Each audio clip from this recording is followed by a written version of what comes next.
The year of our Lord 1888 was etched into the land with a harsh and unforgiving hand. In this corner of the American West, the world was raw, a canvas of reds and browns painted by a relentless sun. The wind was a constant traveler, a dry-tongued beast that scoured the plains, carrying the grit of the earth in its breath. It whipped through the sparse forests of cottonwood and pine, their leaves rustling with a sound like old paper. It swept across the open prairies where wild mustangs, spirits of this untamed land, thundered across the horizon, their manes and tails flowing like banners of freedom.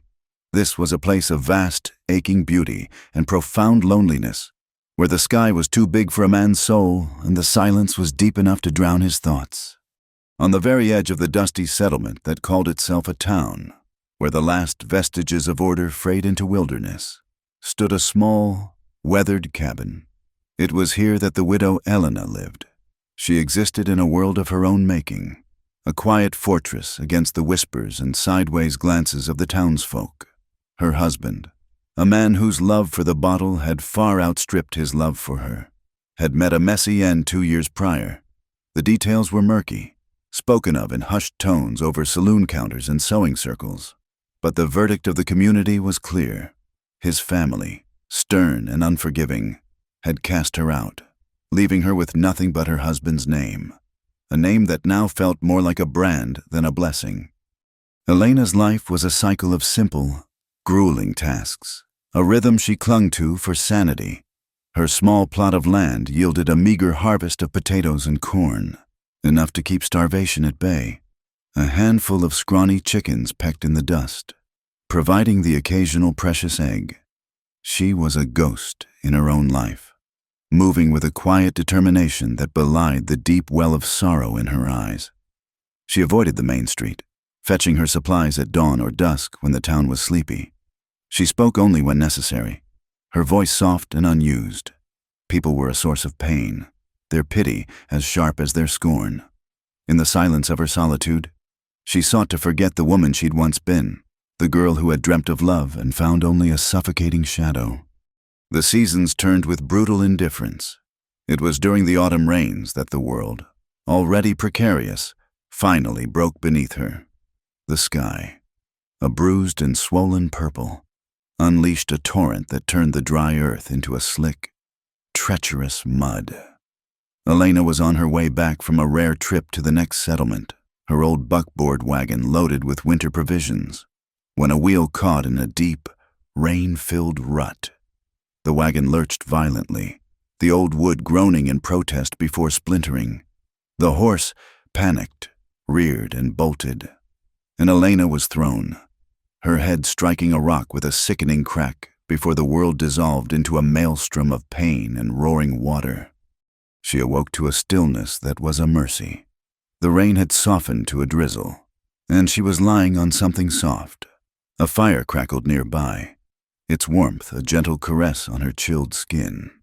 A figure sat in a chair across the small room, silhouetted against the flames. As her vision cleared, she saw a man, his features carved from the same rugged material as the land itself. He was not handsome in the way of city folk, but his face held a quiet strength, a stillness that was calming.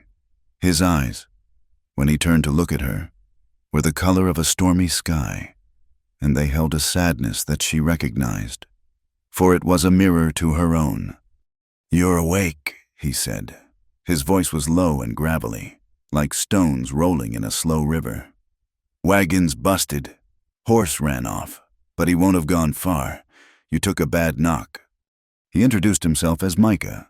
He asked for her name, and when she whispered, "Elena," he simply nodded, asking no more questions. He had found her half drowned in the mud, carried her to his homestead, and tended to the gash on her forehead with a gentle, practiced hand. Micah's home was like him, spare, clean, and suffused with a profound loneliness. It was a small, sturdy cabin he'd built himself, with a single room that served as kitchen, living space, and bedroom. A pot of coffee simmered on the stove, its aroma filling the air.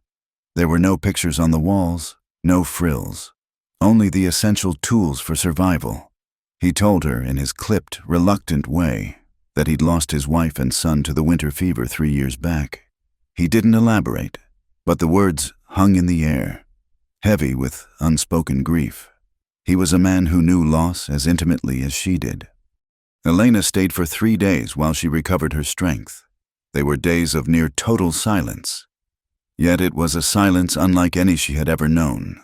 It was not the empty, echoing silence of her own cabin, but a shared, comfortable quiet. She watched him as he moved about his chores, his hands sure and capable whether he was mending a harness or kneading dough for bread. He had found her horse, repaired her wagon wheel with a skill that surprised her, and gathered the provisions that had been scattered in the crash. He did it all without a word of complaint, as if helping a stranger was the most natural thing in the world. When she was strong enough to stand, she felt a desperate need to repay his kindness, to be useful. She helped him mend a section of fence that had been damaged in the storm. They worked side by side under the vast, washed-clean sky, the rhythmic thud of his post driver, the scrape of her hands on the rough wood, the shared glances of understanding when a post was set just right. It was a conversation without words. She felt a warmth spread through her that had nothing to do with the sun. He chopped wood for her, enough to last a month, his axe rising and falling with an easy, powerful rhythm. She would stack the split logs, her body aching with the unfamiliar labor, but her spirit felt lighter than it had in years. In the evenings, they would sit by the fire, the kerosene lamp casting a warm, golden glow on their faces. He would clean his rifle or read from a worn Bible, and she would mend a tear in her dress, her needle moving in and out of the fabric. In these quiet moments, a fragile, unspoken bond began to form. It was a connection born of shared sorrow and a mutual respect for the solitude each of them carried. For the first time since her husband's death, Elena did not feel entirely alone. She saw in Micah's eyes not a pariah, not a tragic widow, but simply a woman. On the third night, a sudden cold snap descended from the mountains. The wind howled around the cabin, and the fire, though roaring, could not keep the chill from seeping through the log walls. Elena shivered, pulling her thin shawl tighter around her shoulders. Micah noticed. Without a word, he rose, took his heavy leather jacket from a peg on the wall, and draped it over her. The leather was worn and supple, smelling of wood smoke, horse, and the man himself. It was heavy, a comforting weight that seemed to ward off not just the cold, but the deeper chill of her loneliness. She looked up at him, her heart doing a slow, painful turn in her chest. "Thank you," she whispered. He just nodded, his gaze holding hers for a moment longer than usual before he turned back to the fire. The next morning, he hitched her horse to the repaired wagon and loaded her supplies. The silence between them was different now, charged with something unspoken and delicate. When it was time for her to leave, she tried to give him back the jacket. "Keep it," he said, his voice rough. "The cold's not done yet." He helped her onto the wagon seat, his hand firm on her elbow. Their eyes met one last time, and in that fleeting moment, Elena felt a surge of hope so fierce it nearly took her breath away. He had saved her. He had cared for her. He had shared his silence with her. Surely this meant something. But he said nothing more. He simply stepped back, raised a hand in a brief farewell, and watched until her wagon was a small speck on the prairie. Elena clutched the jacket to her chest the entire way home. It became her most treasured possession, a sacred relic. In the lonely weeks that followed, she would wear it in the evenings, burying her face in the collar, imagining his quiet presence beside her. The hope he had kindled burned steadily in her heart, a small, warm flame against the darkness. Then, one afternoon at the general store, the flame was extinguished. The news was delivered with the casual cruelty of town gossip. "Heard the news about Micah?" the proprietor's wife asked, her voice laced with excitement. "Finally getting himself hitched. To the mayor's daughter, no less, Sarah. A real beauty. That one. The whole town's abuzz." Elena felt the blood drain from her face. The sack of flour in her hands suddenly felt immensely heavy. She paid for her things in a daze, her movements stiff and automatic. She didn't hear the woman's continued chatter about the wedding preparations, about how it was a good match, about how it was high time Micah moved on from his past. Back in the cold silence of her cabin, Elena slowly slid to the floor. The world narrowed to the rough wooden planks beneath her knees.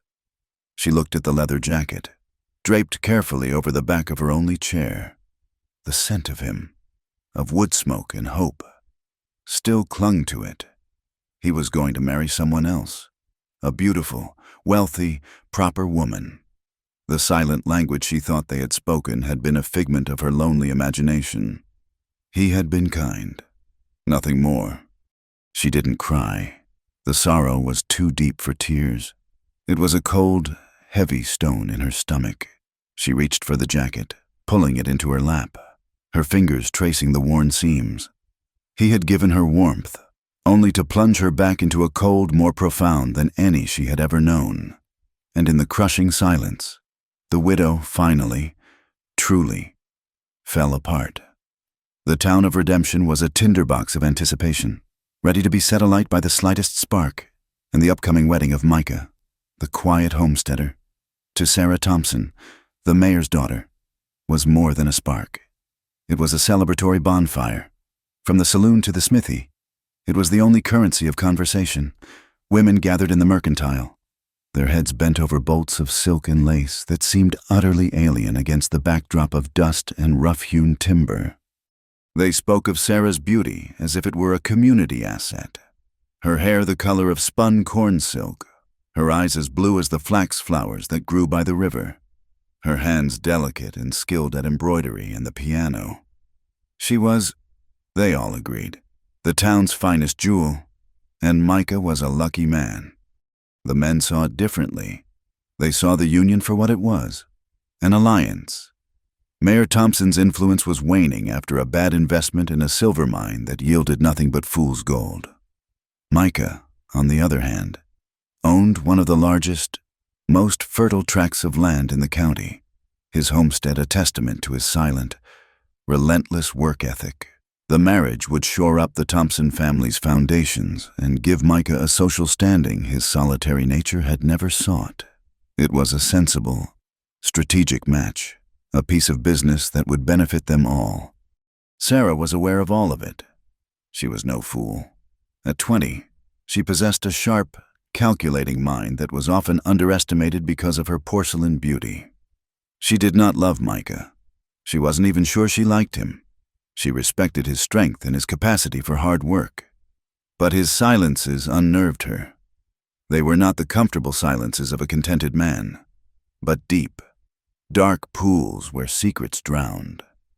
She found him to be a ghost at his own engagement feast, his eyes perpetually fixed on some distant point over her shoulder, his smile a brief, unnatural visitor to his lips. This marriage was her duty, a move on the chessboard of her family's survival. Her father had made that clear in his study, the smell of leather-bound books and cigar smoke thick in the air. Micah is a good man, a solid man, he had said, not looking at her. He will provide for you. This will secure our future. Sarah had simply nodded, her hands folded neatly in her lap. Love was a luxury, a flimsy thing that wilted under the harsh western sun. Security was the bedrock upon which a life was built. She understood this, yet she could not shake the feeling that she was acquiring a husband, but not a partner, a house, but not a home. Her disquiet grew as she began to notice the fissures in Micah's stoic facade. He had a habit of disappearing. For 2 or 3 days at a time, he would simply be gone. Hunting, he would say upon his return, his face grim, offering no further explanation, but he rarely brought back any game, and the look in his eyes was not that of a sportsman, but of a man who had been wrestling with demons in the wilderness. She would ask where he had been, and he would reply with a vague, "Up in the high country," his voice flat, a stone wall against her inquiries. She knew he had lost a family, that a deep well of grief defined him, but she had assumed her presence, their future, would begin to fill that void. Instead, it felt as if she were a stranger peering through a locked window into the house of his soul. Her ambition was not just to be his wife, but to be the mistress of his world, and there were rooms in it that he kept stubbornly barred. While the town festooned itself with ribbons and anticipation, Elena's world had shrunk to the four walls of her cabin and the relentless ache in her chest. She tried to live as she had before, to find solace in the familiar rhythm of her chores. She fed her chickens, hoed her potato patch, and scrubbed her floors until the wood was pale. But every action was a betrayal. Her hands felt clumsy, her body heavy with a sorrow that was a physical weight. The sun seemed too bright, the bird song too cheerful. It was all a garish mockery of the gray, silent landscape of her heart. The leather jacket was her only comfort and her greatest torment. She kept it in the small wooden chest at the foot of her bed, a place she had once kept her wedding linens. Each night, she would take it out. The leather was cool and smooth beneath her trembling fingers. She would press it to her face, inhaling the faint, lingering scent of him, wood smoke and clean earth. And for a fleeting moment, she could almost believe he was there. She could almost feel the warmth of his presence in the silent cabin. But the comfort was always followed by a wave of such profound desolation that it left her breathless. The jacket was proof that the kindness she had craved, the connection she had felt, had been real. But it was also a constant, brutal reminder of what she had lost before she ever truly had it. One afternoon, the weight became unbearable. The sound of a hammer striking anvil from the smithy carried on the wind, a steady, cheerful rhythm that seemed to be counting down the seconds to the wedding, to her final, complete isolation. She couldn't breathe. She had to get away. Without thinking, she put on her worn bonnet, her feet carrying her out of the cabin and onto the path that led away from town. She didn't know where she was going until she found herself on the trail that wound towards the foothills, towards his homestead. She knew he wouldn't be there. He would be in town, being fitted for a wedding suit, smiling his ghost smile at his beautiful bride-to-be. But she was drawn to the place where she had briefly known peace, like a pilgrim to a forgotten shrine. The cabin stood just as she remembered it, sturdy and solitary against the vast sky. The door was unlocked. Inside, the air was cold and still. A fine layer of dust coated the simple wooden furniture. The hearth was swept clean, a dark, empty mouth. It was a place scrubbed of life, yet his presence lingered like an echo. She could see him sitting in his chair, his hands busy with some task. She could hear the low murmur of his voice. She walked to the spot where he had laid her down to rest, her fingers brushing against the rough wool of the cot's blanket. A sob, dry and ragged, finally broke from her throat. It was a sound of utter defeat. She sank to her knees on the dusty floorboards, the grief she had held so tightly within her finally spilling over. She clutched at her own empty arms, her body shaking with silent, racking tremors. She had been a fool, a lonely, desperate fool to think a man like him could ever see anything in a woman like her. She wasn't sure how long she knelt there, lost in her misery. But as the afternoon light began to fade, casting long shadows across the floor, the sound of a footstep on the porch startled her from her trance. Her head snapped up, her heart seizing with a wild, impossible hope. Micah. But the figure that appeared in the doorway was not Micah. It was Sarah Thompson. Sarah had spent the day consumed by a gnawing curiosity, a stray comment from the mercantile owner's wife. "It's a blessing Micah found you. Sarah, after he spent all that time looking after that poor widow out on the edge of town, had planted a seed of suspicion. She had decided to see his homestead for herself, to search for some clue to the man she was about to marry. She had expected to find an empty, dusty cabin. She did not expect to find this. For a long moment, no one moved. The two women were frozen in a tableau of silent, shocking revelation. Sarah saw a woman on her knees, her face ravaged by a grief so raw and profound it was almost terrifying, and clutched to that woman's chest, held with the desperate tenderness one would reserve for a living thing, was Micah's leather jacket. There was no mistaking it, the dark, supple leather, the worn patch on the left elbow where he must have rested his arm 1,000 times. In that instant, Sarah understood. She understood the long silences, the haunted look in his eyes, the hunting trips that yielded no game. The part of him that was locked away from her did not belong to the ghosts of his past. It belonged to this woman. The air in the cabin grew thick, heavy, and impossible to breathe. Elena stared, her eyes wide with a mixture of horror and shame. She felt naked, her most secret and sorrowful heart laid bare for this beautiful, composed stranger to see. She looked like a thief, caught clutching the stolen goods, even though the jacket had been a gift, even though her love had asked for nothing in return. Sarah's perfect composure finally fractured. A flicker of something, disbelief, hurt, a nascent, ugly jealousy, crossed her face. She took a single, stumbling step backward, her hand flying to her mouth. She didn't say a word. She didn't have to. Her shocked, accusing eyes said everything. She turned and fled, the sound of her running footsteps echoing in the unnerving quiet. Elena was left alone in the deepening twilight, still kneeling on the floor, the heavy leather jacket clutched in her hands. The room was no longer a sanctuary of memory, but a crime scene, and she, the grieving widow, had just been cast as the guilty party. Sarah rode back to town with a fury that burned cold in her veins. The wild, frantic gallop of her horse was a poor imitation of the tempest raging inside her. The perfectly manicured world she'd so carefully constructed had been shattered by a single, devastating image. A poor, forgotten widow on her knees, clutching Sarah's future in her hands. It was not merely the betrayal that wounded her. It was the humiliation. It was the sheer audacity of it. That woman, a social leper, a creature of dust and shadow, possessed a key to Micah's soul that Sarah, with all her beauty, wealth, and status, had not been able to find. The thought was a physical insult, a slap across the face that left her pride stinging and raw. She stormed into her father's house, a vision of disheveled fury that stood in stark, jarring contrast to the festive preparations unfolding around her. Her mother was directing servants who were draping garlands of late-season wildflowers over the mantelpiece. The scent of baking bread and roasting meat, meant to be celebratory, was suddenly cloying and suffocating. She ignored her mother's concerned questions, her eyes scanning the rooms for him. She found Micah standing with her father on the veranda, a glass of whiskey in his hand, looking out at the setting sun. He looked exactly as he always did, calm, distant, a man encased in a fortress of his own making.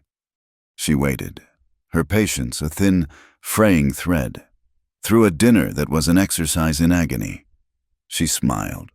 She made small talk. She played the part of the happy bride-to-be, all while the storm inside her gathered force.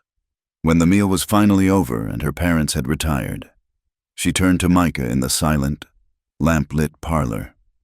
"I went to your old homestead today," she said, her voice devoid of all warmth. It was not a question. It was an indictment.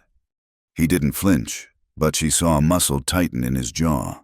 He turned from the window to face her, his expression unreadable. "Did you?" he stated, his voice a low rumble. "It wasn't empty," she continued, stepping closer, her silk dress rustling with menace. "She was there, the widow. Elena." The name felt like poison on her tongue. "She was on the floor, weeping, and she was holding your jacket." The silence that followed was a living thing. It filled the room, pressing in on them. The grandfather clock in the hall ticked with the slow, deliberate rhythm of a judge's gavel. Micah's gaze did not waver, but a profound weariness settled over his features, as if a mask he had been holding in place for a very long time had finally grown too heavy. "Tell me who she is to you, Micah," Sarah demanded, her voice rising. "Tell me why she would be in your home, holding your coat as if it were a child." He was quiet for so long that she thought he might simply refuse to answer. to retreat behind his impenetrable walls as he always did. But then he spoke, his voice quiet, yet carrying a weight that crushed the air from her lungs. "You don't understand loneliness. Sarah," he said, his eyes looking not at her, but through her, to some place she could never go. "You have never, not for one day in your life, been truly alone. But she has. She understands." The confession was so much worse than a simple admission of infidelity would have been. He wasn't apologizing. He was drawing a line, defining a world of shared experience from which Sarah was fundamentally, irrevocably excluded. It was the ultimate rejection. "Liar!"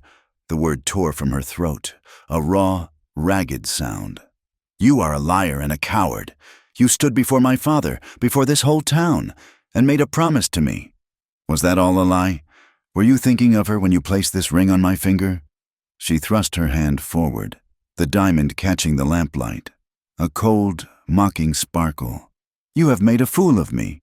You have shamed my family." He had the decency to look away then, his gaze falling to the floor. "I never meant to cause you shame." "You never meant—" Her laugh was a brittle, ugly thing.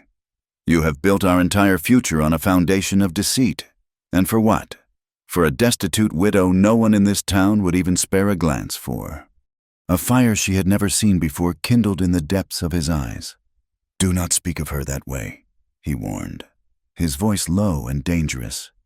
The threat only fueled her rage. She wanted to scream, to rail, to shatter the porcelain vases on the mantel. She wanted to call off the wedding, to cast him out and watch his name turn to mud in the town he was set to become a pillar of. But as the furious words rose in her throat, they were choked back by a cold, hard reality. She saw her father's face, the strained lines of worry that had become permanent fixtures around his eyes. She thought of their dwindling finances, of the whispers that the Thompson name was not what it once was. This marriage was their lifeline. She was trapped. Her pride, her future, her family's honor. It was all tied to this man, this stranger who had just confessed his heart belonged to another. She straightened her back, the fury freezing into a core of icy resolve. She could not break the engagement, but she would not be broken by it, either. "You will be at the church tomorrow, Micah," she said, her voice a whip crack. "You will stand beside me, and you will say the words, 'You will be my husband.' Whatever secret life you have, you will bury it. Do you understand me?" He looked at her then, and for the first time, she thought she saw a flicker of pity in his eyes, a look that she despised more than his deceit. He gave a single, almost imperceptible nod. For Elena, the world had ended in that dusty cabin. Sarah Thompson's horrified, accusing gaze had been a brand, marking her not as a woman in mourning, but as a homewrecker, a sinner. The shame was a physical cloak, heavy and suffocating. She stumbled back to her own home in the dark, her mind a numb, buzzing void. The town, which had long been a place of quiet persecution, now felt like a cage of lions waiting to be fed. She could already hear the whispers. Imagine the righteous scorn, the scheming widow, trying to trap the mayor's future son-in-law. She couldn't stay. She couldn't endure it. By the first pale light of dawn, her decision was made. It wasn't a decision, really. It was a primal instinct to flee. She worked with a frantic, desperate energy, her hands shaking as she packed a small crate with dried meat, a sack of potatoes, and a canteen of water. She gathered the few dollars she had hidden under a loose floorboard. The last thing she packed was the leather jacket. It was the source of her pain, but it was also all she had. She put her few chickens in a coop on the back of the buckboard, pulled the door of her cabin shut without a backward glance, and urged her old horse onto the trail leading north, away from redemption, away from the ghost of a love that had brought her nothing but ruin. 2 days later, in the desolate expanse of the Badlands, her flight came to a brutal end. They emerged from behind a rock outcropping like coyotes, 4 of them, their faces hard and bearded, their eyes holding the cold emptiness of men who had nothing left to lose. They were outlaws, deserters from a society that had no place for them. They surrounded her wagon, their rifles leveled. Her horse whinnied in terror. Elena froze, her heart hammering against her ribs. One of them, a hulking man with a scar that split his eyebrow, grabbed the horse's bridle, his grin revealing a row of broken, yellowed teeth. "Well now, look what we have here," he sneered. "A lady, all alone." They dragged her from the wagon, ignoring her pleas. They ransacked her meager possessions, scoffing at the small amount of food and money. But the man with the scar saw her not as a person, but as a commodity. A woman's worth something to the miners up in the territories. He grunted to his companions. "We'll get a good price for her." They bound her hands with a rough piece of rope, threw a canvas sack over her head that smelled of mildew and stale sweat, and tossed her onto the back of a horse. The world became a terrifying chaos of jolting movement, rough laughter, and suffocating darkness. The news reached Redemption on the morning of the wedding. The sun was bright, the air was crisp, and the church bell was tolling a cheerful, hopeful peal. The townsfolk, dressed in their finest clothes, milled about outside, waiting for the ceremony to begin. Sarah stood near the church entrance, a vision in white lace and silk, her face a pale, beautiful mask of serene composure. Micah stood beside her, his body stiff in a new black suit, his face grim. He looked less like a groom and more like a man walking to the gallows. It was a lone rider from a northern patrol that brought the chaos. He thundered down the main street, his horse lathered in sweat, and reined in sharply before the church, his eyes wild. "Outlaws!" he yelled, his voice hoarse. "Hit a wagon on the North Trail 2 days ago. It was the widow's. They've taken her." A collective gasp went through the crowd. The festive chatter died instantly. But for Micah, the world didn't just go quiet. It ceased to exist. The church, the people, the wedding music. It all dissolved into an irrelevant, blurry backdrop. The only words he heard were, "They've taken her." He looked at Sarah, but he didn't see her. He saw Elena's face. Her eyes filled with a sorrow that matched his own. He saw her lying injured in the rain. He saw her kneeling in his empty cabin. The thought of her in the hands of those men was a physical blow, stealing the air from his lungs and replacing it with white-hot terror. There was no decision. There was no choice. There was only an instinct more powerful than vows, than duty, than honor. Before anyone could react, he moved. He pushed past the stunned mayor, strode through the gawking crowd, and broke into a run towards the livery stable. He didn't look back. He didn't say a word of apology or explanation to the woman in the white wedding dress he was leaving at the altar. Moments later, he emerged, riding his powerful bay horse, still clad in his wedding suit. He spurred the animal into a hard gallop, charging down the main street and out onto the open prairie, a dark figure of grim purpose against the bright morning sun. The dust from his horse's hooves drifted back and settled upon the crowd. It settled on the wildflowers and on the pristine white ribbons. And it settled on Sarah, who stood utterly, perfectly still on the steps of the church. She was alone, a bride without a groom, a statue of public humiliation for the entire town to witness. The delicate white veil, meant to symbolize her purity and joy, now felt like a shroud, and the silence that surrounded her was the most damning sound she had ever heard. The world that Micah rode into was a testament to God's indifference. His black wedding suit, a symbol of a life now incinerated, was a foolish, dark speck against a landscape bleached by a relentless sun. For 2 days and nights, he was not a homesteader or a groom, but a predator on a scent. The trail left by the 4 outlaws and their captive was faint, a story told in bruised sagebrush and the subtle scarring of iron-shod hooves on the baked, cracked earth. He pushed himself and his horse to the breaking point. The prairie gave way to a shimmering, waterless expanse where the heat rose from the ground in visible waves, distorting the horizon into a wavering mirage. The sun was a hammer, beating down on his head, and the taste of alkali dust was a constant grit in his mouth. Thirst became a living creature, a clawing thing in his throat. He rationed the water from his canteen, his own needs a distant second to the survival of his horse. At night, the temperature plummeted, and a cold that seemed to seep from the bones of the earth settled over the land. The silence was absolute, broken only by the mournful cry of a distant coyote or the dry, deadly rattle of a sidewinder coiled in the lee of a rock. He saw vultures circling in the vast, empty sky and prayed they were not circling for her. The fear for Elena was a cold, hard knot in his gut, a terror that burned away his fatigue and drove him onward. He read the land, his senses honed by years of solitude. He was a hunter, and his quarry was not an animal, but the very soul of his life.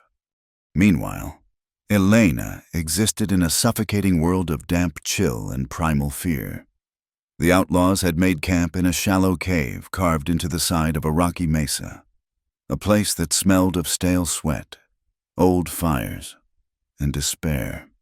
Her hands were bound tightly behind her back, the rough rope chafing her wrists raw. She was a piece of cargo to them, an object to be sold.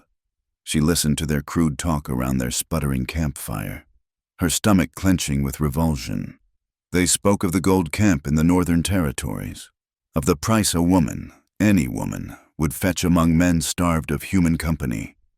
The leader, the man with the scarred eyebrow, whose name was Jeb, was the cruelest. He would stare at her with his dead eyes, a speculative, proprietary look that made her skin crawl.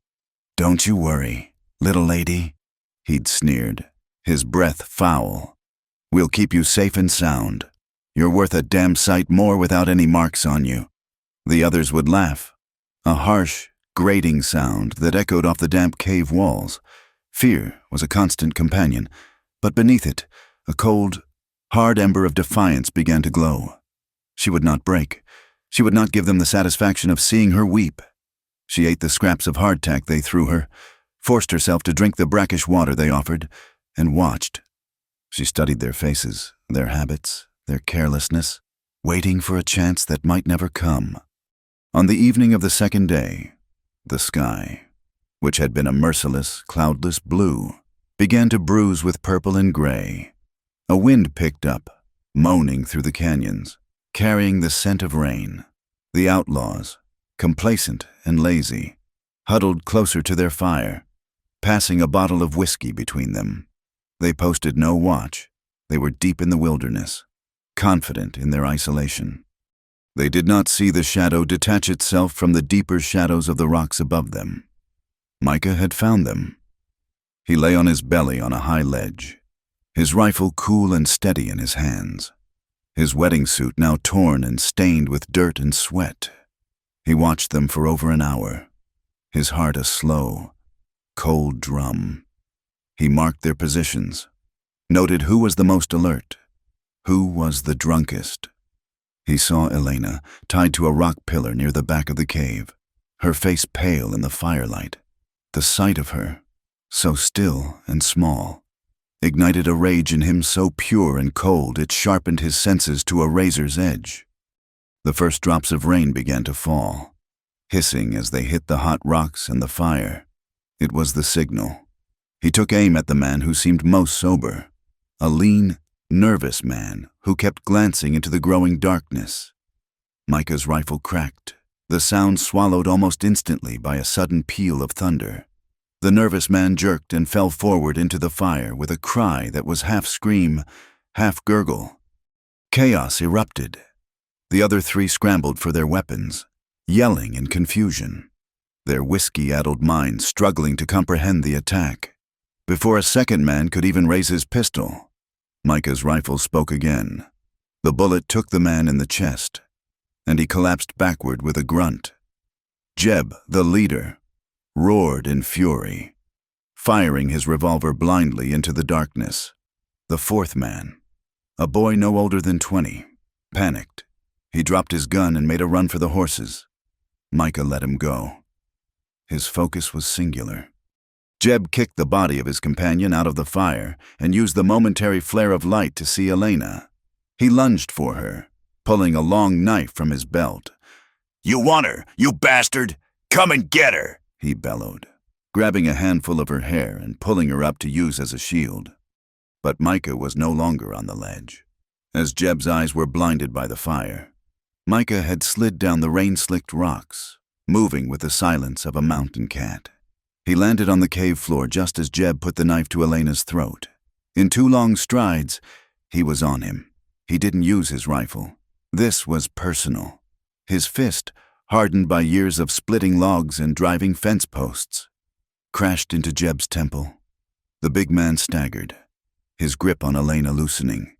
Micah's second blow, a brutal uppercut, snapped Jeb's head back. He dropped the knife and collapsed like a felled tree. Micah didn't check to see if he was dead. He didn't care. He turned to Elena, his face a mask of grim fury in the flickering light, rain plastering his dark hair to his skull. He pulled his own knife and sawed through the ropes that bound her wrists. The moment she was free, he grabbed her arm. "Come on, we have to go now!" He half-dragged her out of the cave and into the teeth of the storm. The rain was a solid, blinding sheet, and lightning bleached the world white for terrifying, jagged moments. They scrambled up a narrow, treacherous gully, the rocks slick and loose under their feet. The roar of the wind and the crashing thunder were deafening. It was a wild, elemental chaos, and they were 2 small, desperate creatures fleeing through the heart of it. He found them shelter in a deep crevice between 2 massive boulders. A space barely large enough for them both, but it offered a respite from the direct assault of the wind and rain. They collapsed against the cold stone, chests heaving, soaked to the skin. The adrenaline that had sustained them began to recede, leaving behind a trembling exhaustion and the stark, raw reality of what had just happened. Micah looked at her, his eyes wild in the darkness. He reached out a trembling hand and touched her face, his fingers tracing the line of her jaw as if to reassure himself that she was real, that she was alive. And then he lunged forward, his mouth crashing down on hers. It was not a gentle kiss. It was a kiss of raw, desperate, agonizing relief. It was brutal and hungry, a collision of teeth and lips, tasting of rain and fear, and the metallic tang of blood from where she'd bitten her lip. It was the uncorking of every unspoken word, every lonely night, every ounce of terror he had felt for the past 2 days. For a heartbeat, Elena yielded to it, her body instinctively arching toward his. But then the terror of another kind washed over her, the terror of hope. This man, this impossible man, had abandoned his own wedding, had killed for her, was holding her as if she were the center of his world. But what would happen when the storm passed? He would go back. He had to. He had a life, a bride, a place in the world. And she would be left with nothing but the memory of this kiss, a fresh, new wound on her already scarred heart. She began to struggle, to push against his chest with her palms. "No!" she gasped, the word a sob. "Don't, please, you can't." It wasn't a rejection of him.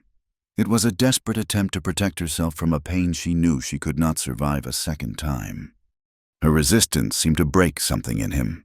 He pulled back, his hands gripping her shoulders, his face a mask of anguish. In the brief, stark glare of a lightning flash, she saw the tears tracking through the grime on his cheeks. "I can't marry her," he roared, his voice a raw, shredded sound that was nearly lost in a clap of thunder. He wasn't speaking to her, but to the storm, to God, to the whole cruel world. "I can't marry anyone else. I was dying. Elena, do you understand? I was dying in that silence every single day until I found you. I only live for you." The words struck down the last of her defenses. The raw, desperate truth of them echoed in the deepest, most broken part of her soul. The fight went out of her, replaced by a wave of feeling so immense it threatened to drown her. She stopped pushing him away and instead wrapped her arms around his neck, pulling him back to her. This time, the kiss was different. The desperation was still there, but it was mingled with a heart-stopping tenderness. In the howling wilderness, surrounded by the storm and the ghosts of the men he had just killed, they clung to each other. They shed their wet, torn clothes with trembling, fumbling hands. Their bodies came together on the cold, hard ground. A frantic, urgent coupling that was not about pleasure, but about survival. It was a desperate, primal act of two lonely souls claiming each other against the darkness. A silent, binding vow made in a world that had fallen away, leaving only the rain, the night, and them. The storm had passed, leaving the world washed clean and smelling of wet earth and pine. Dawn broke in fragile streaks of pink and gray, and in the small rock crevice that had been their sanctuary, a profound and weary peace had settled. Elena lay with her head on Micah's chest, listening to the slow, steady rhythm of his heart. For the first time in years, she did not feel alone. The ghosts of their pasts, confessed and exorcised in the night, had been quieted. They were two broken halves of a single soul, finally pieced together in the wilderness. They had to move. They both knew it. But in the quiet of the morning, they allowed themselves this one stolen moment of tranquility. Micah's hand stroked her hair, his touch gentle, reverent. "Elena," he whispered, the first time he had said her name with such tenderness. The word was answered not by her, but by the sharp, ugly crack of a rifle shot that echoed through the canyon. Micah cried out, his body arching in pain as he shoved her from his chest, rolling to shield her. The bullet, fired from the ridge above them, had torn through the fleshy part of his thigh. Another shot ricocheted off the rock near his head. Micah, his face a mask of agony and pure instinct, grabbed his own rifle. He fired 2 shots back towards the muzzle flash, his aim sure despite the fire searing through his leg. A cry of pain from above, followed by the sound of a body tumbling through the brush. And then silence. It was the boy, the 4th outlaw, who had evidently circled back for revenge. The immediate danger was gone, but a far more terrible one had taken its place. Blood was already soaking through Micah's trousers, a dark, spreading stain. He tried to push himself up, but his leg buckled, and he fell back against the rock, his face pale and beaded with sweat. The protector, the rescuer, was now helpless. Panic, cold and sharp, seized Elena. For a moment, she was the same frightened, useless woman she had always been. But then she looked at Micah's face, contorted in pain but with his eyes fixed on her, full of a desperate, trusting plea. In that instant, something inside her shifted. The frightened widow died, and a new woman was born from the ashes, forged in necessity. "All right," she said, her voice shaking only slightly. "All right, Micah." She ripped a long strip from the hem of her dress and, with hands that were surprisingly steady, fashioned a tight tourniquet high on his leg to slow the bleeding. He gritted his teeth, his knuckles white, but didn't make a sound. She was in charge now, for the first time in her life. Someone else's survival depended entirely on her.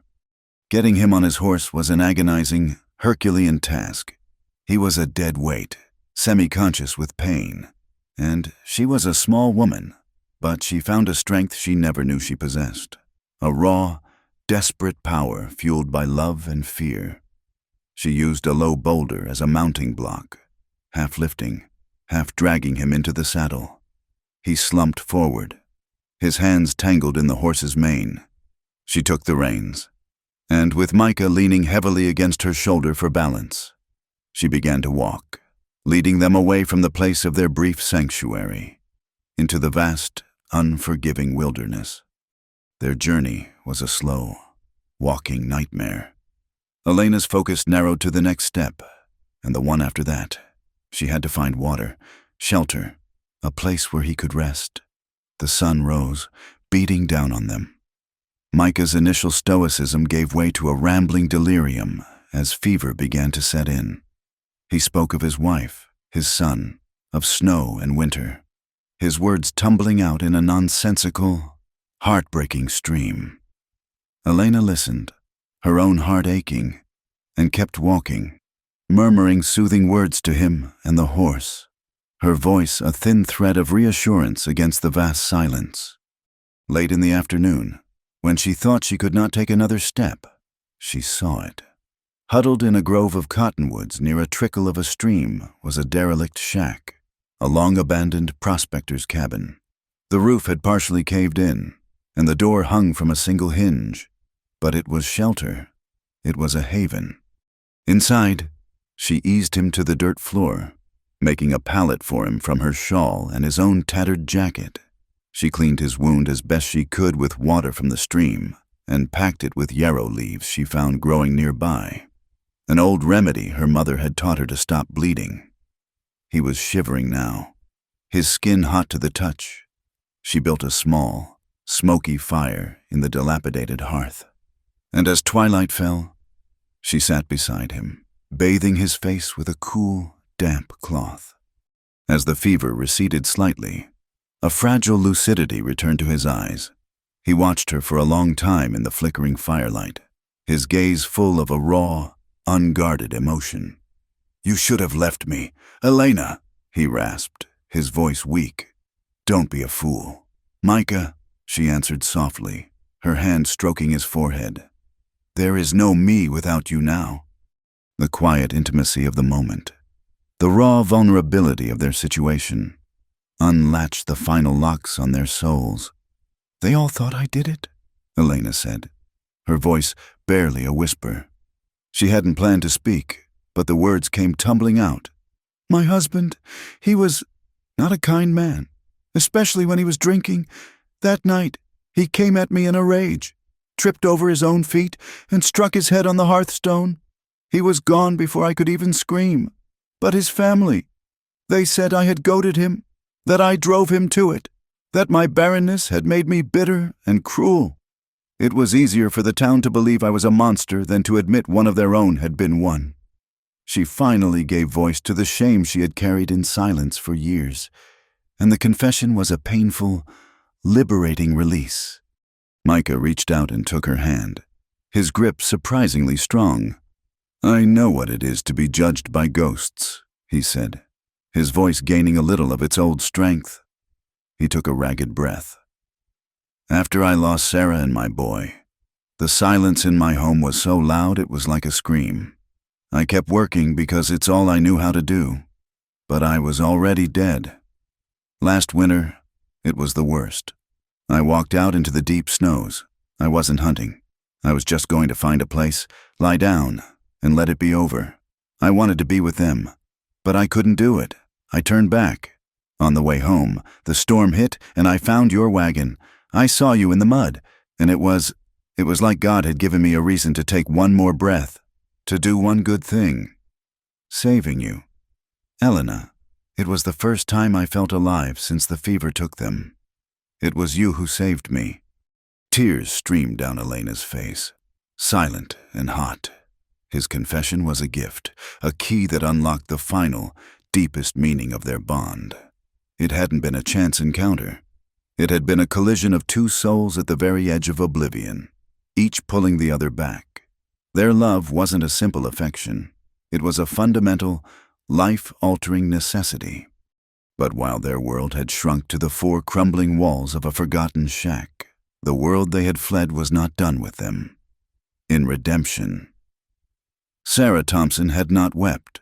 Her public humiliation had burned away all her softer emotions, leaving a core of cold, tempered steel. She would not be pitied. She would be obeyed. She hired 3 men, hard-faced ranchers on her father's payroll, led by a tracker named Boone, whose reputation for relentlessness was well known. "He has forgotten his duty," she told them in the mayor's study, her voice as cold and sharp as ice. "He has been bewitched by that woman. I want him back. Find him. Bring him back to face his responsibilities. I don't care what it takes." Boone and his men were good. They found the outlaw's cave and the 2 fresh graves Micah had been forced to leave behind. They found the blood on the rocks from his wound. And they found the trail of a single, slow-moving horse, bearing the weight of 2 people. They arrived at the shack just after dawn on the 2nd day. The sight of the 3 riders, materializing like wraiths from the morning mist, sent a jolt of pure terror through Elena.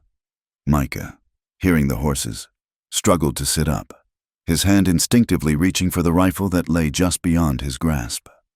Boone dismounted, his hand resting casually on the pistol at his hip. He peered into the dark cabin, his eyes landing on the feverish Micah and the woman protecting him. His lip curled in a contemptuous sneer. "Well now, Micah," Boone said, his voice dripping with condescension. "The lady bride is mighty concerned for your well-being. The whole town seems they think you've lost your way, absconding with a widow, leaving your betrothed at the altar. That's a serious offense against decency." "This has nothing to do with you, Boone," Micah snarled, his voice weak with fever. "Right out of here." "I'm afraid I can't do that," Boone said, stepping forward. "We have orders to escort you back to Redemption. The mayor wants a word." His eyes flickered to Elena. "We'll be taking the woman, too. There's the matter of her part in this whole sordid affair to be settled." Micah tried to rise, to put himself between them and Elena, but a wave of dizziness sent him reeling back against the wall, a groan of pain escaping his lips. He was helpless, seeing him so weak, so vulnerable. Elena felt the last of her fear burn away, replaced by a fierce, protective fire. She had been a victim her entire life, of a cruel husband, of a scornful town, of brutal outlaws. No more. She would not be a victim now, and she would not let Micah suffer for his love for her. She rose to her feet and stepped out of the shadows of the cabin into the morning light. Placing herself directly in Boone's path, she stood tall, her chin up, her eyes clear and unwavering. "You are mistaken," she said, her voice ringing with a calm, clear authority that made the tracker pause. Micah has committed no offense. He was injured trying to save me from the men who took me. He is a hero." She took a deep breath, making the decision that would seal her own fate to save his. "If there is a crime here, it is mine alone. He did not run away with me. I followed him. I used his kindness, his grief, to ensnare him. Everything that has happened is my fault. Take me back to Redemption. Let him be." The Redemption Town Hall had never been a place of justice, only a place of judgment. It was a long, narrow room with wooden benches, smelling of old paper, stale tobacco, and the collective, unwashed scent of public assembly. Today, it was packed to the rafters, the air thick with heat and a palpable, venomous curiosity. This was not a formal trial. There was no judge, no law book to be cited, but it was far more damning. It was the court of public opinion, and the verdict had been decided long before the accused had been brought in. Elena stood alone at the front of the room, near the dusty table where the mayor usually conducted town business.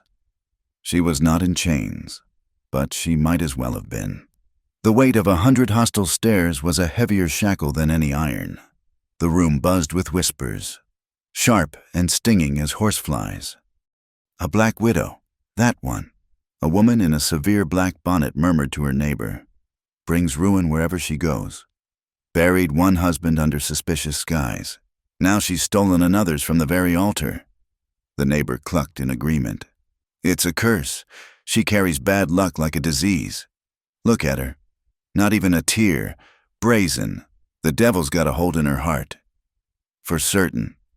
The accusations washed over Elena, but they could not touch the core of stillness she had found within herself. She had survived starvation, grief, and outlaws. She would survive this. Her gaze was fixed on a crack in the far wall, a steady, unwavering focus. She did not look at the faces in the crowd, did not give them the satisfaction of seeing her flinch. She had made her choice in that derelict cabin. She would be Micah's shield, even if it meant being shattered in the process.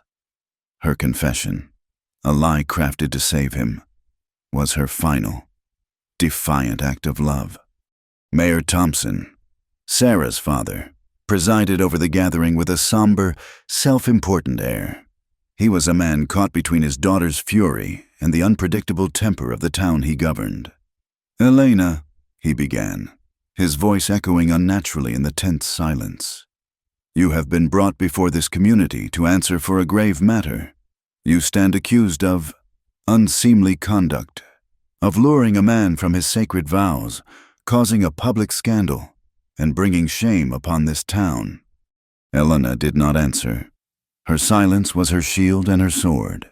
It infuriated the crowd, who took it as an admission of guilt, a sign of her contempt for them and their moral code. A low grumble rolled through the benches. Suddenly, the doors at the back of the hall crashed open. Every head turned. Framed in the bright morning light stood Micah. He was a wreck of a man, his face pale with fever and etched with pain, his wedding suit now little more than rags. He leaned heavily on a crude crutch he must have fashioned from a cottonwood branch, but the fire in his eyes burned hotter and brighter than any fever. He ignored the gasps of shock and the pointing fingers, his gaze fixed solely on Elena. He began to move forward, each step an obvious agony. The rhythmic thump of his crutch on the wooden floor was the only sound in the room, a slow, determined beat like a funeral drum. He made his way down the central aisle, the crowd parting before him as if he were a leper. He stopped directly beside Elena, turning to face the mayor and the sea of hostile faces, placing his body between her and them. "You want to accuse someone?" he snarled, his voice raw but carrying to every corner of the room. "Then accuse me," Mayor Thompson sputtered, his face turning a blotchy red. "Micah, my boy, you're unwell. You don't know what you're saying. This woman has clearly—" "This woman," Micah interrupted, his voice rising to a roar that shook the dusty rafters, "is the only reason I am still alive. She did not lure me. She did not ensnare me." He took a ragged breath, leaning on his crutch, his eyes sweeping over the crowd with a look of utter contempt. "I followed her. I left that church for her. I would have crawled through hell for her. If loving a woman who has known nothing but pain and showing her a moment's kindness is a crime in this town, then I am the guiltiest man alive. If you must pass judgment on someone for this, then pass it on me." A stunned, absolute silence fell over the hall. His words, so full of raw, undeniable passion, had struck them like a physical blow. The simple, venomous narrative they had all agreed upon had just been ripped to shreds. They had come for a witch hunt, and the town's chosen son had just confessed to being the witch. Into that silence, a new voice arose, calm and reedy with age. Perhaps we should listen to the man. It was the Reverend Miller, a man so old and frail he seemed almost translucent. He had ministered to this town for 40 years, burying its dead, baptizing its young, and absorbing its secrets. He slowly got to his feet from a bench in the front row, his back stooped, but his eyes clear and sharp. "I have lived a long time," the Reverend said, his voice surprisingly strong, "and I have learned that the wilderness we fear out on the plains is nothing compared to the wilderness a person can carry inside their own heart. There is no greater desolation than loneliness.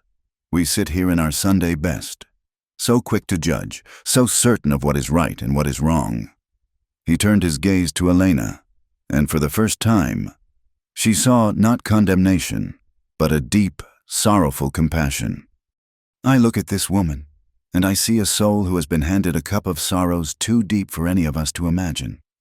I look at this man, a good man who lost everything, and I see a soul who was walking in that same wilderness." The Reverend looked back at the crowd. "And if, by some grace of God, two such lonely souls find each other in the dark and are able to offer each other a little light, a little warmth, who are we to call that a crime? Is that not a miracle we should be celebrating? We are commanded to love one another. The good Lord did not add a list of conditions and exceptions. Perhaps it is time we remembered that." The old man's words settled over the room, not with the force of Micah's outburst, but with the gentle, inexorable power of a rising tide. People began to shift uncomfortably on the benches. Eyes that had been hard with judgment were now clouded with doubt. The righteous certainty that had filled the room began to evaporate, leaving behind a stale and shameful residue. Unseen by most, standing in the shadows at the very back of the hall, was Sarah. She had slipped in after the proceedings had begun, needing to see the final act of the drama she had set in motion. She had watched it all, her face a pale, unreadable mask.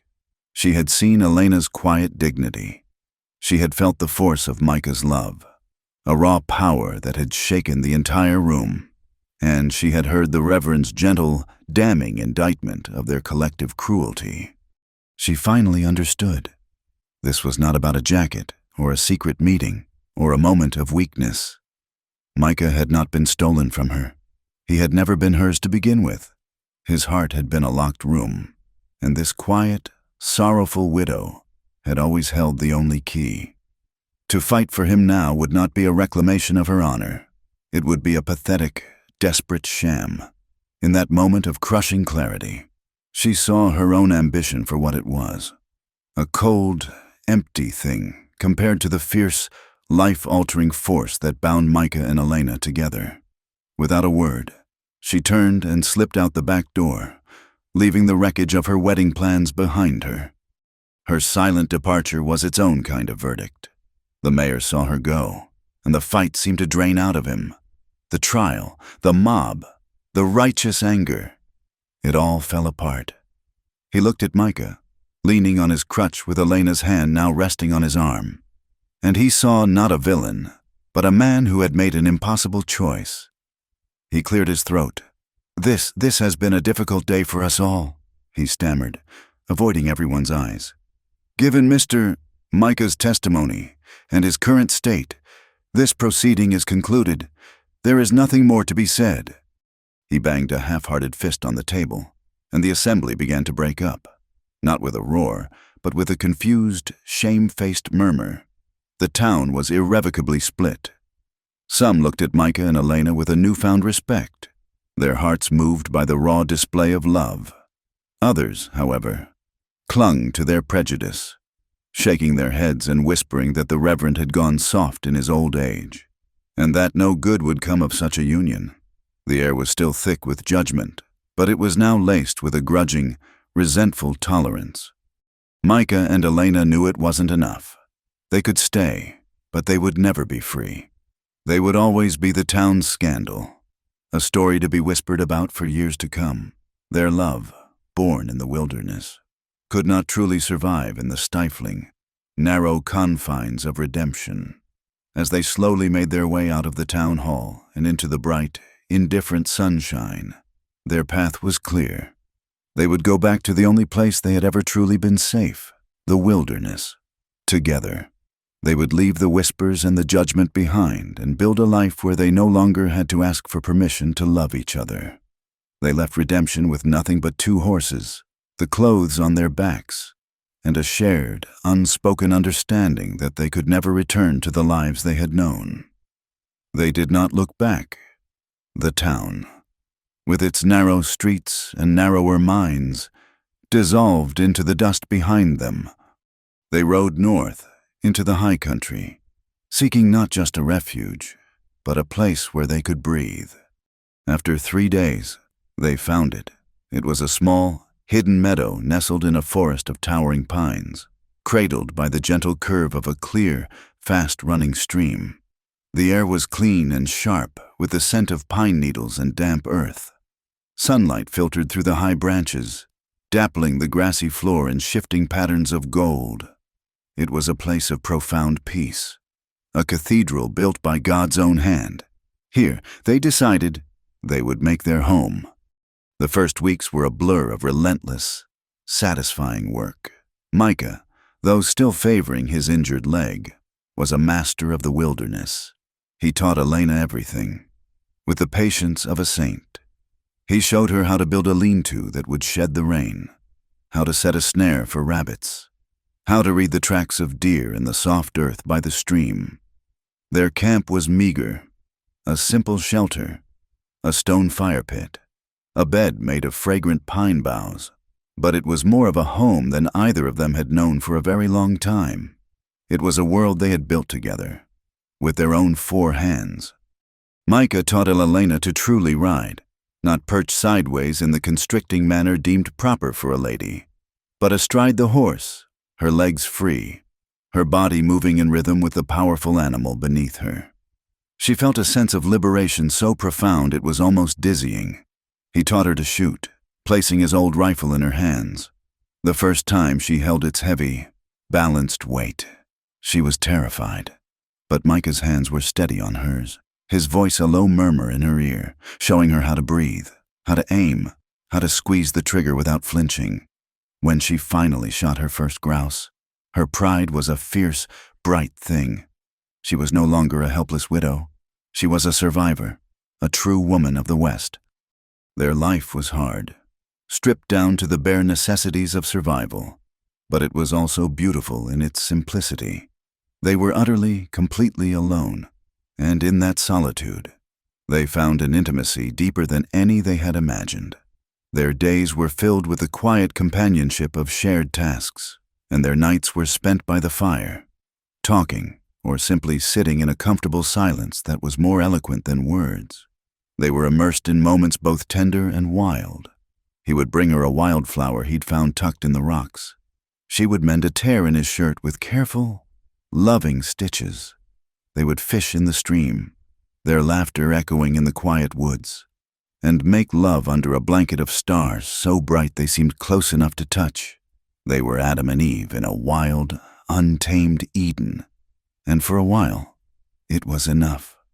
One night, as a cool autumn wind whispered through the pines, Elena sat gazing into the dancing flames of their campfire, a strange, quiet glow upon her face. Micah was cleaning his rifle, the familiar, methodical clicks of the metal a comforting sound. "Micah," she said, her voice soft, almost hesitant. He looked up, his hands stilling. "I think," she began, her hand moving to rest protectively on her lower belly. "I think our time here has been blessed. I'm with child." Micah froze, the cleaning rod halfway down the barrel of his rifle. He stared at her, his face unreadable in the flickering firelight. 1,000 emotions seemed to pass through his eyes in a heartbeat: shock, wonder, a sudden, piercing joy, a slow smile, a genuine and unguarded smile that transformed his entire face, spread across his lips. "Elena," he breathed, the name a prayer. But just as quickly as the joy had appeared, it was extinguished, replaced by a shadow of a deep, familiar fear. His smile vanished.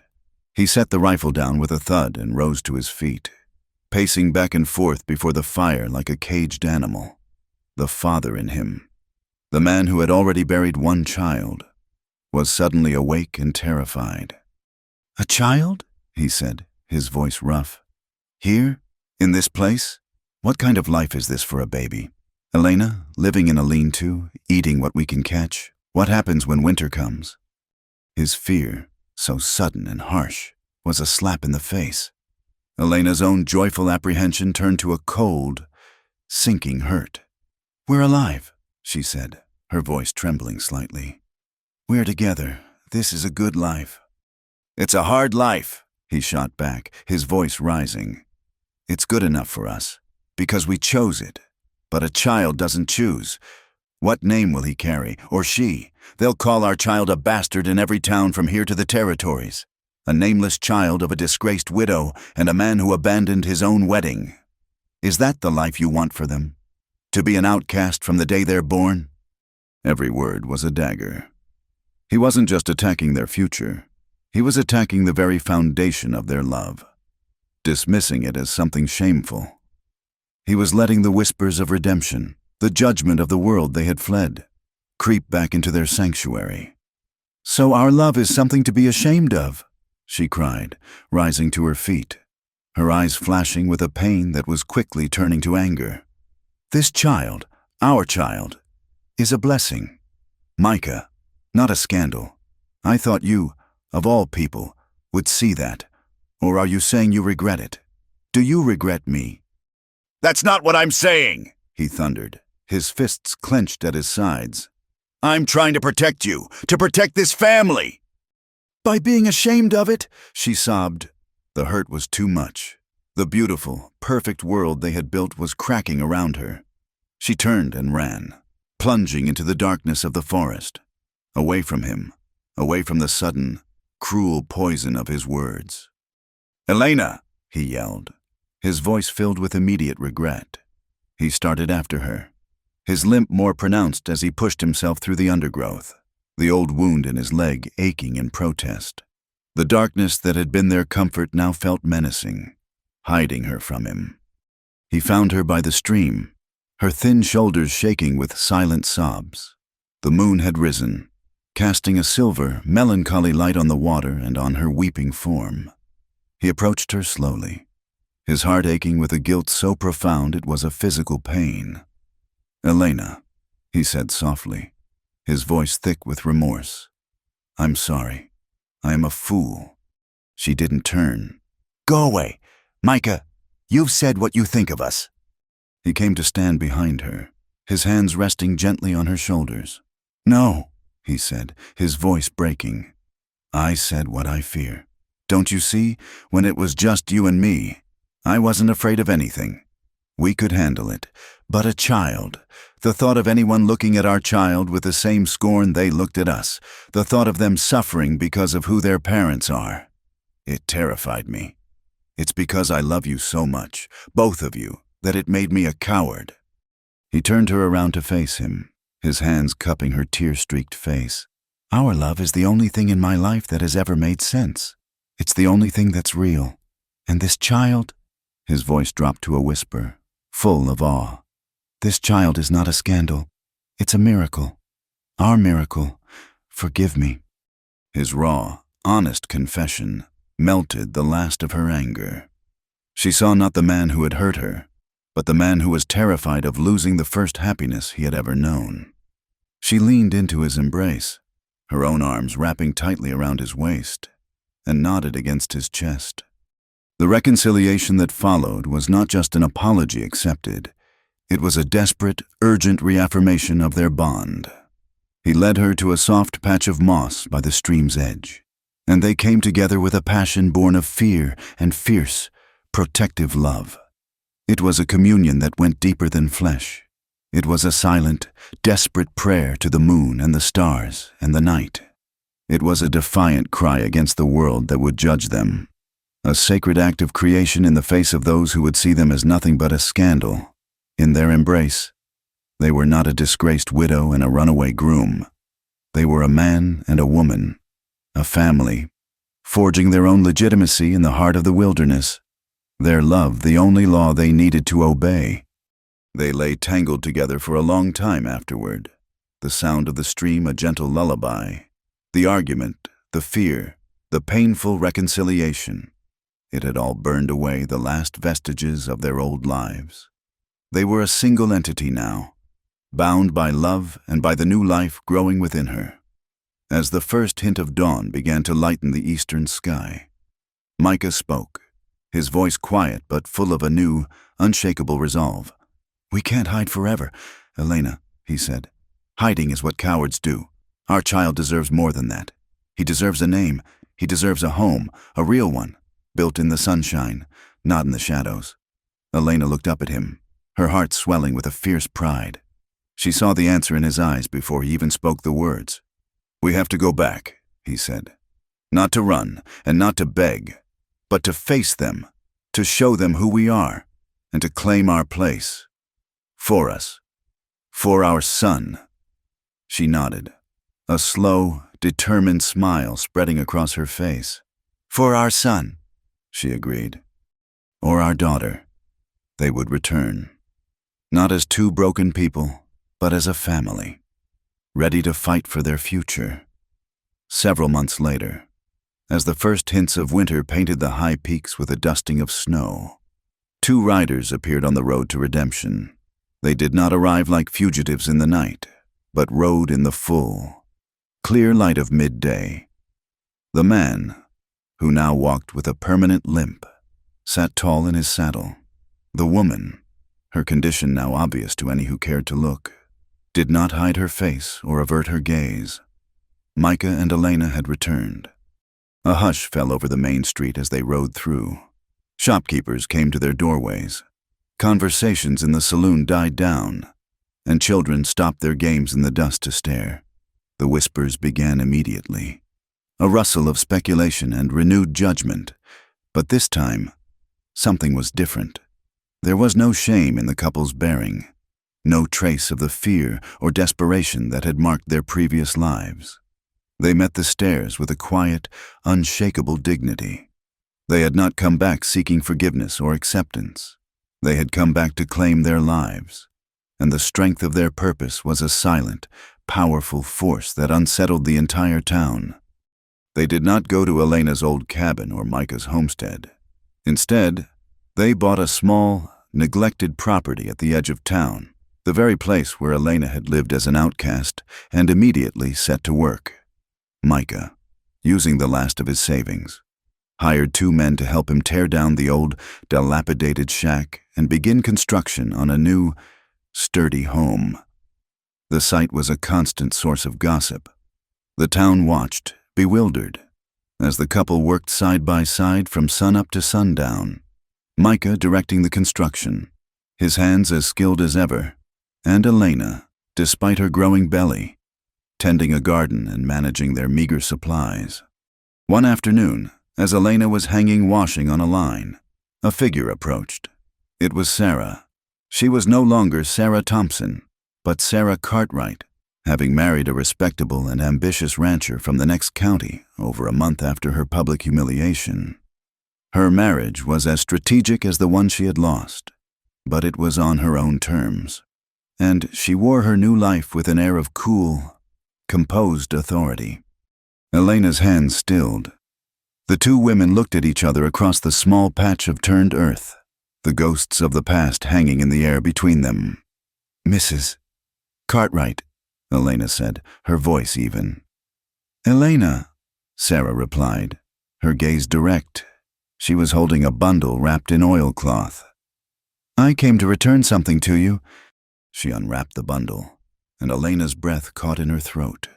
It was Micah's leather jacket, the same one she had clutched in his cabin, the one that had been her comfort and her torment, the one she had been forced to leave behind in her desperate flight. Sarah held it out. "He left it at my father's house the morning he left," she said, her voice clinical, devoid of emotion. "He never came back for it. He never wore it again." She paused, her eyes holding Elena's, and for the first time, Elena saw not a rival, but simply another woman who had been forced to navigate the harsh realities of their world. A flicker of something that looked like understanding, perhaps even a grudging respect, entered Sarah's expression. "I think I know why," Sarah said, her voice softening almost imperceptibly. "Because his heart was with you. It never truly left your side." She placed the jacket in Elena's outstretched hands. The worn leather was familiar, a tangible piece of their history. Elena clutched it to her chest, and this time, the tears that came were not of sorrow or shame, but of a profound, overwhelming gratitude. They were tears of release, washing away the last of the bitterness, the last of the fear. "Thank you, Sarah," Elena whispered, her voice thick. Sarah gave a single, curt nod, then turned and walked away without another word, her back straight, leaving Elena standing in the sunshine with the past finally, fully, returned to her. A month later, a notice appeared on the board outside the town hall. Micah had sold his large, prosperous homestead, the one that had made him such a desirable match, to Sarah's new husband. The sum was considerable, and the town buzzed with speculation about what the outcasts would do with such a fortune. Most assumed they would leave, taking their money and their scandal to a place where they were not known. They were wrong. Micah and Elena used the money to purchase the old, abandoned mercantile building at the end of the main street. Over the next few weeks, the town watched in astonishment as they transformed it. They repaired the roof, replaced the broken windows, and built a clean, spacious dormitory in the back. Above the doorway, they hung a simple, hand-painted sign, the Redemption Haven for Widows and Orphans. Their purpose was an act of quiet, profound defiance. They were not just building a life for themselves, they were creating a sanctuary for others who, like them, had been cast out. They took in an elderly woman whose family had died, a young mother whose husband had been killed in a mining accident, and 3 children whose parents had been lost on the trail west. They offered not just food and shelter, but dignity and a place to belong. The town did not know what to make of it. At first, the old prejudices held firm, but it is difficult to maintain scorn for people who are feeding the hungry and housing the homeless. The change was slow, almost imperceptible at first. It started with small things. A rancher's wife, who had once been the loudest of the gossips, left a basket of fresh eggs on their doorstep. The blacksmith, who had looked through Micah as if he were a ghost, offered to repair the haven's broken stove for free. People began to stop Micah on the street, not to whisper, but to ask his advice about a sick horse or a failing crop. They began to see not the scandal, but the quiet strength of the man and the gentle, unshakable compassion of the woman beside him. The whispers didn't stop, but their tone began to change, from condemnation to a grudging, then a genuine admiration. The story of their love, which had once been a shameful secret, became a kind of local legend, a testament to a bond that had survived scandal, exile, and death itself. One evening, as the setting sun bathed the world in a soft, golden light, the cry of a newborn baby echoed for the first time through the small house Micah had built. He stood by the bedside, his hand holding Elena's, his face wet with tears of a joy so profound it was almost painful. In the cradle he had carved with his own hands lay their daughter, a perfect, tiny creature with a fuzz of dark brown hair and her father's stormy gray eyes. The room was filled with the scent of wood smoke from the hearth and the sweet, clean smell of a new life. On a wooden peg on the wall, hung in a place of honor, was Micah's old leather jacket. It was a silent guardian, a testament to the long, hard road that had led them to this perfect, peaceful moment. Micah leaned down and kissed Elena's tired brow, then kissed the forehead of his daughter. The 3 of them were a universe unto themselves, a family forged in the fires of judgment and redeemed by a love that refused to be broken.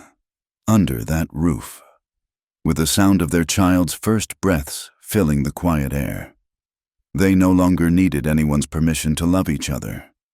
They were finally and completely home. Thank you for listening to our story around the campfire tonight. We'd love to know where you're listening from, so drop a comment down below and let's connect. If you enjoyed this tale, please consider subscribing to the Wild West Campfire channel and sharing your thoughts. We're always glad to have another traveler join our circle.